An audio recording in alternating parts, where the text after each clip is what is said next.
Welcome back, ladies and gentlemen. I just watched the Sam Shamoon and Khalil Andani debate on the Islamic dilemma and whether or not the Islamic dilemma passes, meaning that Islam is false, the Quran is false, Muhammad was not a true prophet, or does it fail? Is it something that doesn't pass at all and Christians and non-Muslims should stop using it? So the first point I want to make is that I think Sam did a very good job demonstrating that the Islamic dilemma is the more reasonable and less challenging position to hold. I think it is more probable, and I think he succeeded in demonstrating that the Islamic dilemma is more probable than not. Hence, a reasonable person should hold to it. But there's a reason why I say non-Muslims are wrong when they make this argument, because it isn't just Christians. Khalil gave the impression that this was just a Christian thing. It isn't at all.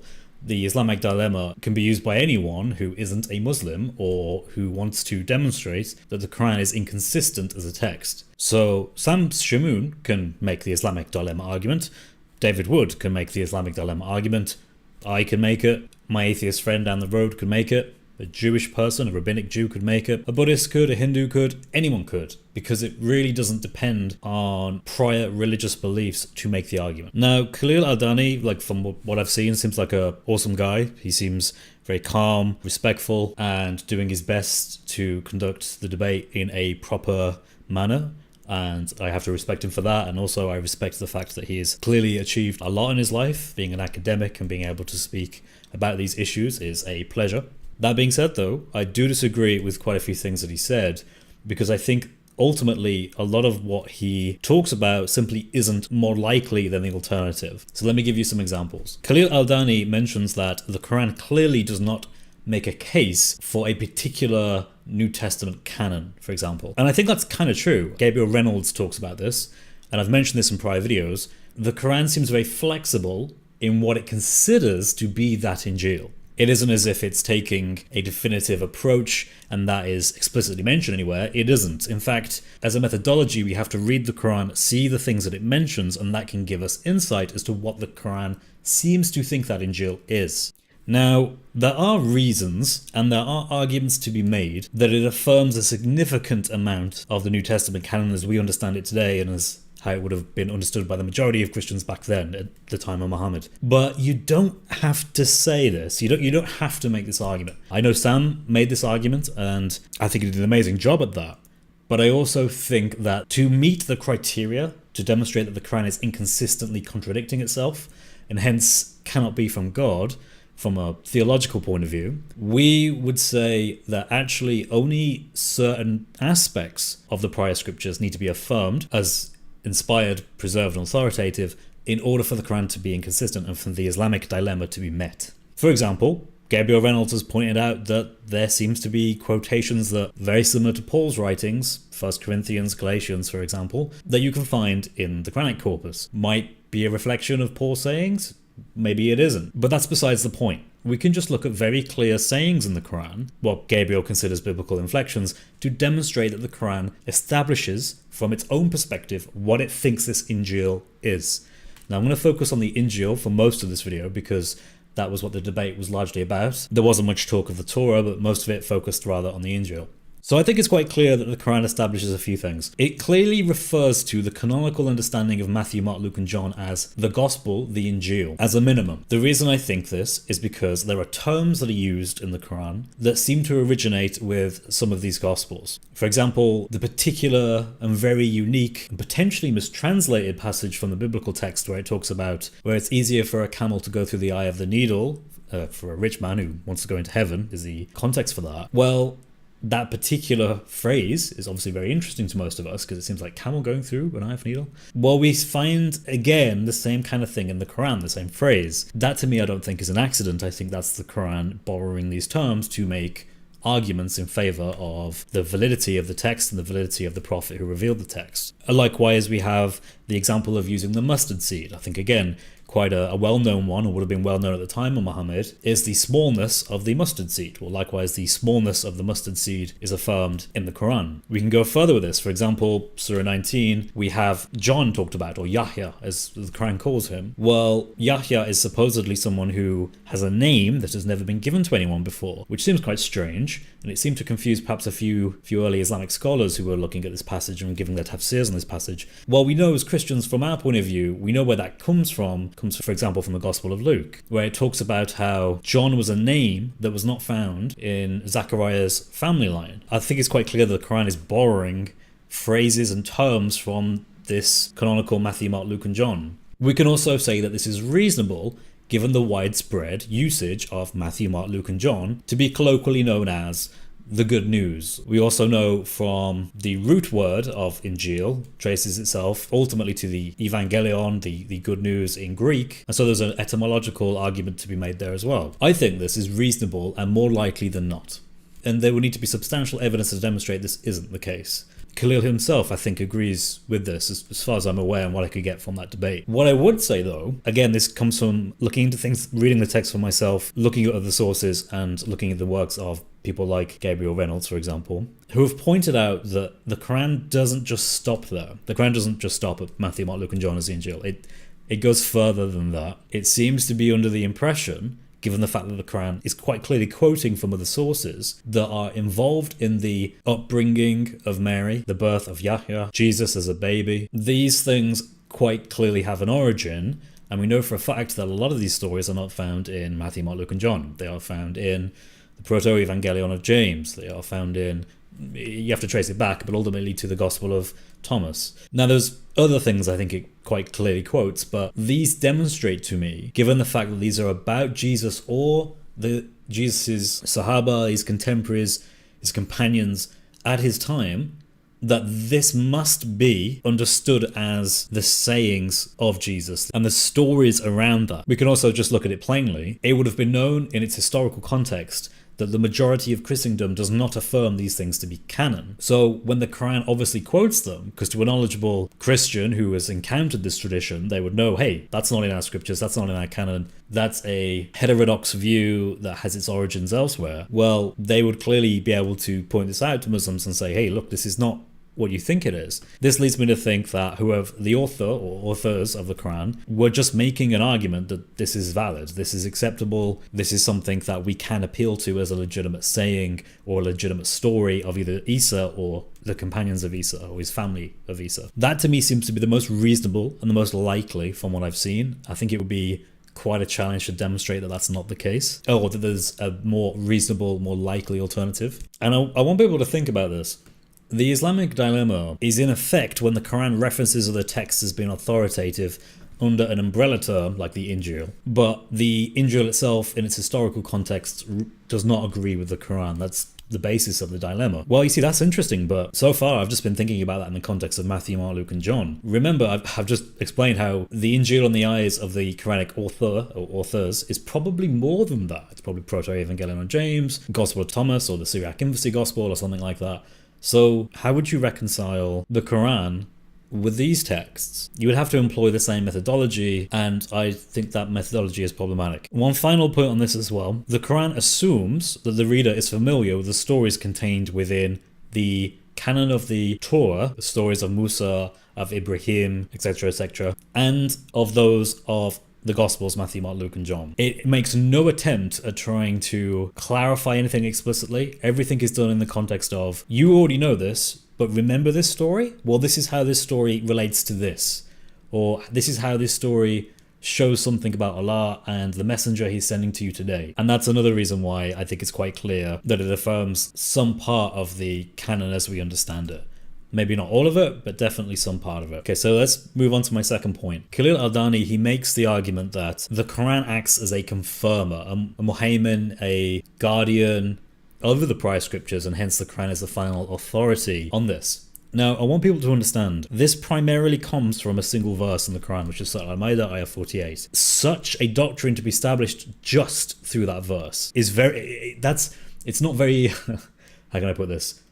It calls into question certain exegetical interpretations of the Quran. If to establish an entire doctrine, because again, this is a pretty hefty and pretty significant doctrine in terms of how you look at scripture holistically as a whole in the Islamic worldview, to just say this verse and to rely on this word, and Khalil Aldani even admits that this word has a wide semantic range, so it could mean many different things, and early tafsir writers disagreed about this. I think that's a weak argument. I think that's very weak, because to develop entire doctrines from that is not putting the best foot forward, so to speak. It's also, as many people have pointed out, kind of assuming the truth of Islam in the first place. It's a little bit circular. It's something that I would expect from someone who has a priori beliefs that they're going to defend at all costs and have already come to this conclusion. It's basically assuming that the Quran is infallible, therefore it cannot mean anything other than this. And I find that to be difficult, and not from an academic position, not from a position of someone trying to find truth, but rather it's a defensive apologetic to try to deal with issues like the Islamic dilemma and the variants of it that come off the Islamic dilemma. Now, that could actually be solved pretty easy. All the Quran we need to do is make it quite explicit somewhere, perhaps in a couple more verses maybe, where the Quran makes it clear that the previous scriptures, the Injil, the Torah, that are in possession of the Christians and Jews have been corrupted in such a way that they have been irreconcilably altered wholly, universally, and therefore are no longer available or in access to any Christian. The reason why Muslims like Khalil Andani and others would probably want to go that far, and during the debate he made a very positive case for a very significant form of textual corruption, is because, first of all, otherwise there has to be multiple Injils, and this is where things get complicated. Say, for example, and this is kind of the classic example I always give, but if I took a Quran from my bookshelf and I altered the Quran textually, so I've written things, I've changed it in such a way that I fundamentally change it, and I then tell you that I have corrupted the Quran, the first thing you're going to say is, hang on a sec, Chris, you're using terms that are wholly inappropriate and not properly defined, because as soon as you find out when I say I've corrupted the Quran, all I really mean is a single copy I had, you're going to say that you haven't corrupted anything. All you've done is you've just changed one local copy, and it's probably not actually even in Arabic, so even then it's not sufficient. But even if it was an Arabic copy, and even if I wrote it in perfect Arabic, my corrupted form, it's still not corrupting the Quran. Rather, I've only corrupted a copy of the Quran, which is much more appropriate to say. So when we talk about textual corruption, the word copy needs to get in there somewhere. It's not that the Injil and Torah have been textually corrupt, it's that the copies of the Injil and Torah have been textually corrupt. In which case, the next question is, how many copies and where? And if we just say a reasonable high amount, say we say 50%, 50% of all the copies across all of Christendom have been altered in the same way somehow, what would that mean? That doesn't actually help the Muslim apologist here, because you now have an issue where you have multiple Injils. Why is that a problem? Well, the Quran never mentions multiple Injils. The Quran makes it quite clear there is an Injil. It never makes any distinctions between this Injil and that Injil. As far as the Quran is concerned, there's just an Injil. And it's the Injil that is described in Quran 3 verse 3. It's the same one that is talked about in Surah Al-Ma'idah 68, Surah Al-Ma'idah 47. And so there's no indication in the Quran there are multiple Injils by identity. Rather, there seems to be just one that is consistently referred to throughout the Quran. Now, Khalil Aldani and others might object and say, hang on a sec. Well, the Quran does talk about in Surah Al-Baqarah 75 to 79, Surah Al-Imran 78, Surah Al-Ma'idah ayah 13, and a few others as well, that it does seem to be implying some form of corruption, perhaps even textually. Well, there are problems with this. First is, most of these verses don't clearly talk about textual corruption. Most of them seem to refer about them changing it with their tongues. They distort, they change the order of the words, they put them in different places. It's not clear with the terms that are used what kind of corruption is being referred to, or talif, or which kind of corruption is being referred to. But I do think there is at least one verse which does indicate a form of textual corruption. The issue with this, and I want everyone to understand this, first of all, early tafsir don't interpret this without context. They apply a context to this, and the context is in the example of the children of Israel altering the message that they had, being given from Allah. That cannot reasonably be seen as a worldwide event that forever corrupted the Torah. First of all, you would have to explain a reasonable hypothesis as how that's actually practical and could have happened. You would have to have all the Jews all agree to alter it in all the same way, regardless of all the differences between these Jewish groups, internationally across the Jewish diaspora, and no one notices or no one writes about this or so on and so forth. I think that's wholly unreasonable, and I don't think a person who's being honest could say anything other than that after having looked into this, that is just not a sufficient reasonable explanation to come to that conclusion. But rather, what seems to be mentioned here is a case of a local, limited case of textual corruption. Again, very similar to what I was talking about before with I could get my Quran and I could alter it. Well, that's a local, limited example of textual corruption, but I've by no means corrupted the Quran. Many Muslims would interject and say, you can't say you've corrupted the Quran because not only do we have other copies of the Quran, but also the Quran has been memorized. It is on the hearts of the believers, the Hafiz, those who have memorized the Quran by heart. Again, likewise in the case with Jews and Christians. The very same reason applies. There's no difference at all in this example. And of course, for Khalil Aldani and others, simply having a local event of textual corruption, some Jews got together and altered the Torah that they had at the time while other Jews had the Torah preserved, doesn't demonstrate textual corruption at all. At least it doesn't demonstrate that the text fundamentally has been forever altered. And that's what they need to get out of the dilemma. Or at least it's one of the things they would need. There are other ways I think they can get about it, but this would be the main one. Khalil Aldani gives an argument as to all of the verses which talk about how it confirms what is with them. He seems to brush this off as, well, confirm could have a different meaning that doesn't quite mean what we think it means. To be fair to him, I think he then elaborates and says, well, it's actually just certain aspects of these scriptures. And this to me is very much special pleading. Very much special pleading. The argument goes like this. In the Quran, whenever there are verses like 543, where Muhammad tells some Jews to follow the commandments of the Torah, that this isn't him saying the Torah is preserved and therefore valid for use. He's actually only telling them very explicitly to look at the laws contained within it and to enact those laws. Likewise, the same thing when you get to 547, it talks about the Injil, 568 as well, that this is in effect just saying only the laws are what's being talked about here, not the actual text as a whole, or the tradition, or the oral tradition as a whole. The problem I have first and foremost with this is, again, it screams special pleading. There's nowhere in the Quran that explicitly states this as, by the way, Surah Al-Imran ayah 3, there's nothing in that says, by the way, when I mean that Allah sent the Torah and the Injil, I only mean this part of it. Or, for example, 547, there's nothing in there that implies a kind of partialness, that it is only the legal aspect of things, the legal judgments, and not the theology, the history, the poetry, any other type of genre of language. Also, it's worth pointing in mind that opinion on this is also varied. Some Muslims will go further than this, and they will say, okay, well actually it's the historicity that's affirmed, and it's the legal rulings, and it's the moral teachings.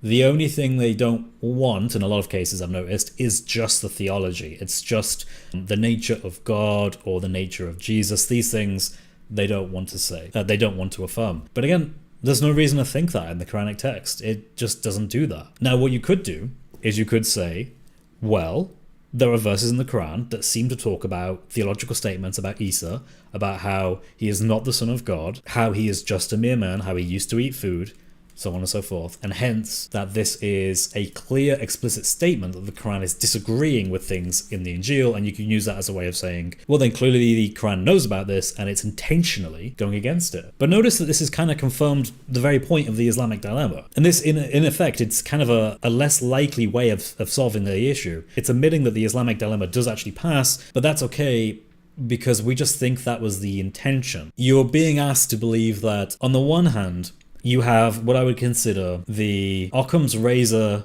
version, which goes something like this.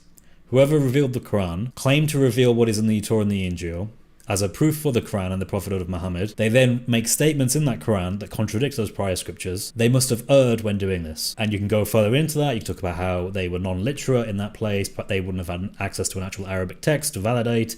Muhammad himself, according to tradition, didn't read or write, so on and so forth. That's the one hand. The simplest approach. We can compare that to what you're being asked to believe. If you're a Muslim and you want to hold to this, you want to solve this, what you have to believe on this hand is, actually, when Allah revealed the Quran, he was revealing it in such a way that he wanted you to know that the Torah and the Injil are inspired revelation from Allah at the time of Muhammad, but only certain parts of it, and only the certain parts are being referred to, even though this isn't explicit. And you can figure this out by going through a process of finding everywhere where the Quran disagrees with the prior scriptures, assuming the Quran is correct in that, assuming the Quran has the authority to do that and to base that largely just on one verse. Ignore the fact this would have been a very poor argument in the historical context of the Christians and Jews who were hearing it, because they would have known immediately that it doesn't confirm their texts. Ignore the fact there's no textual evidence that supports your thesis, because every single manuscript we have of the supposed Injil either is Matthew, Mark, Luke, and John, or some of the Gnostic Gospels that don't work with Islam in any sense. None of it points to an Islamic Injil or Torah, so there's no evidence there. Have a very weird understanding about how those who followed Isa will be triumphant and will stay the uppermost until the day of judgment. You have to have a weird understanding of how that works. The level of theological problems that you have on this view compared to this very simple, very basic view is just not comparable. And this is why I find it quite shocking when people try and solve the Islamic dilemma by taking really radical and extreme theological interpretations that lead to, well, let's put it this way, very weird theology. Let's just think of it this way. Let's take Khalil Aldani's understanding of the Injil. At least the way he gives what he thinks is the most likely explanation, because he gives more than one. But the one that he puts forward is the idea that within the gospel canon, Matthew, Mark, Luke, and John, you can find within it kind of like a skeleton text or some sort of underlying text that is present, that contains the actual sayings of Jesus, but it's just covered in blasphemy. It's covered in statements like Jesus is the Son of God, Jesus died and resurrected, Jesus can be prayed to and he will answer your prayers, Jesus knows everything the Father knows, Thomas calling Jesus God, Jesus being worshipped, Matthew 28, the Trinitarian formula. We can just keep going through all of these. You would have to think, as a valid way of looking at scripture and looking at how Allah works through the world and works through prophets, he allows the message to be highly distorted and probably largely forgotten. Because remember, you think this has been corrupt. That doesn't just mean it's sandwiched between corrupt things. It also means that it's probably been lost to a significant degree. You have to think that Allah accepts that and continues to use it and make no qualifying statements in later revelation, the Quran, that tells you that this happened explicitly, even though this is one of the very central points the Quran makes. It says in many verses that, look, this Quran has come to confirm what you have, and that's how you can know that this is legit. This is a legit revelation. It doesn't differ from what you have. It is a confirmation of what you have. But then you have to believe that, well, actually, what Allah means by that is that it's like a sandwiched mess of blasphemous statements from the Islamic paradigm.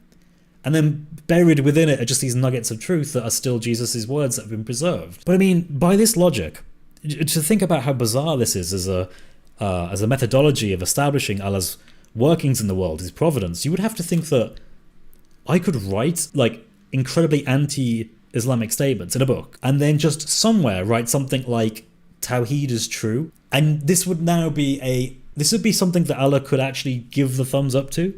He would have no problem with this, presumably, because the Quran never made any explicit statement to say that the Injil is not to be trusted. It's not to be just accepted wholesale. There is no mention of that at all. Every textual corruption verse seems to be in a local context. Most of them not even about writings. Most of them about talif al-mana by another function, like through oral sayings. It just becomes, I would say, less and less likely. And I think I guess when we talk about debates and we talk about how we want to find truth, the amount of additional psychological burden you would have to wear as a Muslim to hold that this actually is the case, I think would be so overwhelming that if I was a Muslim, I wouldn't want to wear that. I think that would be, I would feel foolish, in all honesty, just my opinion, and I don't want to offend anyone, and that's not my intent, but I would feel foolish if I had to say, I can solve the Islamic dilemma, I just have to have these very odd and obscure theological beliefs, because I know that in my heart I couldn't accept that. I think I would have made a lesser God, basically. I would have turned Allah into a lesser God. He affirms blasphemous things in like a packaged way, and he gives you this super secret code to decipher it because he never explicitly says it in his revelation. That's a lot to hold. So I'm going to leave it at that for now. I just wanted to record this video real quick just to get my thoughts down. There's a lot more that can be said about this, but I think what this hopefully demonstrates is that the evidence overwhelmingly favors the Islamic dilemma as passing. I think that to get out of it, you have to do somersaults and backflips that cause serious issues in other areas. But predominantly, the main problem is just that it's just less likely than the alternative. The alternative is very basic. It is purely that whoever wrote the Quran did not have a proper understanding of what the canon was. I mean, if you accept that, which seems to be supported by the Quranic text, given the fact it doesn't just limit itself to Matthew, Mark, Luke, and John, I mean, that's just the Injil. When you look at the Torah, it's even more profound. You can find Genesis Rabbah, Book of Jubilees, you can find all this other influences there. I mean, and then you can get into the whole Alexander romance stuff, I mean, the amount of additional things the Quran seems to have no problem referring to, I think just demonstrates so overwhelmingly that the Quran is either not aware of it, or, as Gabriel Reynolds makes a point for, just does not care. The Quran is not trying to tell you what the canon is. It has no intent on that. It's just not an objective of the Quran. The Quran is more considered with using sources that people are familiar with and having them point to the validity of the message that it's giving itself. It's a very polemical work, and the more you read the Quran, I think it's clear it is a very polemical work. I mean, we can go into tons about this, the historicity of some of the things it mentions that just doesn't add up, and I think from a Quranic paradigm it's fine, because I don't think the Quran intends to tell you history. It just assumes you already know history. It already assumes the validity of Musa and Abraham from a historical perspective and Isa, but it will freely quote stories about them if it helps them make their point, if it's known to their audience, even if it's not really historic. The Quran doesn't mind. That was not the intent of the Quran. I think that's overwhelmingly clear by the way the Quran is structured and the stories it contains, the contents of the stories it contains. But anyway, ladies and gentlemen, I hope you have an awesome day. If you're not a Christian and you're thinking about becoming a Christian, you can email me at chris@speakerscorner@gmail.com. My email is in the link down below. God bless you all. Have a awesome day. Take care.